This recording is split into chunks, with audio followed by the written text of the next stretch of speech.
অনেক সময় আমাদের মনে প্রশ্ন জাগে যে এই সংসারে আমরা খারাপ কাজকর্ম কেন করছি এবং ভালো কাজকর্মই বা কেন করছি।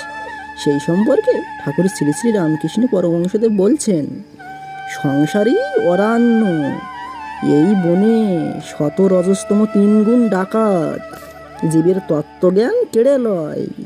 তমগুণ জীবের বিনাশ করতে যায়, রজগুণ সংসারে বদ্ধ করে, কিন্তু শতগুণ রজস্তম থেকে বাঁচায়।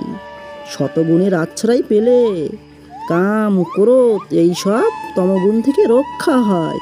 শতগুণ আবার জীবের সংসার বন্ধন মোচন করে, কিন্তু শতগুণও চোর, তত্ত্বজ্ঞান দিতে পারে না, কিন্তু সেই পরম ধামে যাবার পথে তুলে দেয়, দিয়ে বলে, ওই দেখো তোমার বাড়ি ওই দেখা যায়।